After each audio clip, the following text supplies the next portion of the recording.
তৃণমূল কংগ্রেস, রাজ্য সরকার, যারা প্রশাসনে আছেন তারা গোটা জিনিসটা নজর রাখছেন, রাজনৈতিকভাবে আমাদের নেতৃত্ব নজর রাখছেন। ফলে কারুর কোনো সমস্যা হলে আপনি নিশ্চিত থাকুন তৃণমূল কংগ্রেস পাশে থাকবে। আইনিভাবে দেখলেন তো 100 দিনের টাকা দেয়নি, মমতা বন্দ্যোপাধ্যায় ধর্ণা দিয়েছেন, মমতা বন্দ্যোপাধ্যায় চিঠি লিখেছেন, অভিষেক বন্দ্যোপাধ্যায়ের নেতৃত্বে দিল্লিতে ধর্ণা হয়েছে, গোটা তৃণমূল কংগ্রেস পথে নেমেছে, বিজেপি তবু দেয়নি। হাইকোর্ট নির্দেশ দিয়েছে দিতে, দেয়নি। সুপ্রিম কোর্টে গেছিল, আজকে সুপ্রিম কোর্টও বলে দিয়েছে 100 দিনের টাকা দিতে হবে। অর্থাৎ এসআইআর এর ক্ষেত্রেও আমরা বলছি, আমরা কিন্তু আইনি পথে যদি কোনো অন্যায় অবিচার কারুর উপর হয়, কেউ কোনো রকম প্ররোচনায় পা দিয়ে কোনো এলাকায় এমন কোনো কাজ করবেন না যাতে বিজেপির রাজনৈতিক প্রচারের হাত শক্তিশালী হয়। মমতা বন্দ্যোপাধ্যায় মাথার উপর আছেন, অভিষেক বন্দ্যোপাধ্যায় পাশে আছেন, গোটা তৃণমূল কংগ্রেস আপনার সঙ্গে আছে।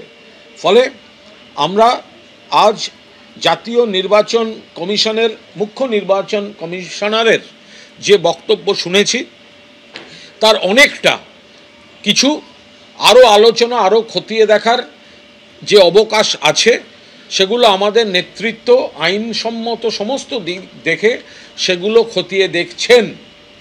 এটা দেখতে গিয়ে যদি পরবর্তীকালে যা দেখা যাবে, সেগুলো আমাদের সরকার, আমাদের প্রশাসন, আমাদের মুখ্যমন্ত্রী, আমাদের দলনেতা, গোটা তৃণমূল কংগ্রেস এটা খতিয়ে দেখবে। আমরা পরিষ্কার বলছি যে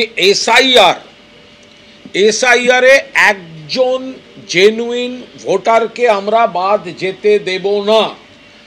ভুয়ো ভোটার অন্য রাজ্য থেকে বিজেপি ঢুকিয়েছিল, ওনারা ঢুকিয়েছিলেন, মমতা বন্দ্যোপাধ্যায় প্রতিবাদ করায় সেগুলো বাদ হয়েছে। আর বিজেপি যে ধারণাটা ছড়াচ্ছে, বিরোধী দলনেতা বা বিজেপির কোনো নেতা বলছেন এত বাদ যাবে, এই হবে ওই হবে, আমরা পরিষ্কার বলছি ওরা বিভ্রান্তি তৈরি করছে।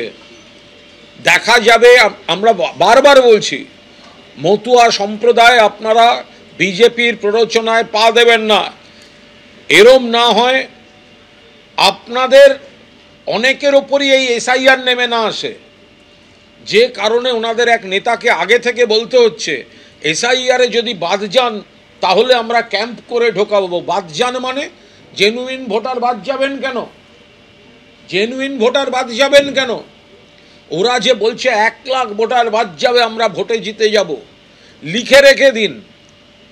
এসআইআর যা পারে করুক, নজর রাখছেন মমতা ব্যানার্জি, অভিষেক ব্যানার্জি, এবং যত এসআইআর যা ভোটার তালিকা, সেই ভোটার তালিকার উপর দাঁড়িয়ে 250 সিট নিয়ে মমতা বন্দ্যোপাধ্যায় 4র্থবারের জন্য মুখ্যমন্ত্রী হবেন।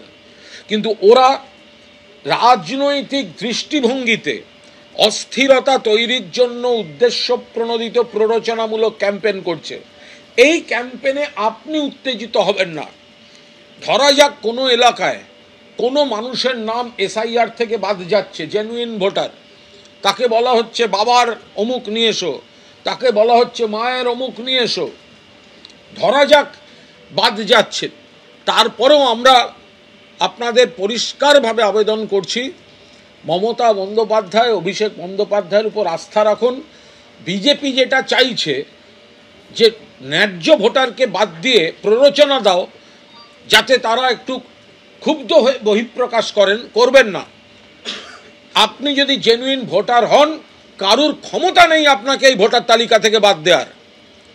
3 বছর ধরে লড়াই চলেছে 100 দিনের টাকার, তারপরে আজ সুপ্রিম কোর্টে গিয়ে সেই দাবি মান্যতা পেয়েছে, রাজ্য সরকারের মান্যতা পেয়েছে তৃণমূল কংগ্রেসের বক্তব্য, মমতা বন্দ্যোপাধ্যায়ের দাবি, অভিষেক বন্দ্যোপাধ্যায়ের দাবি।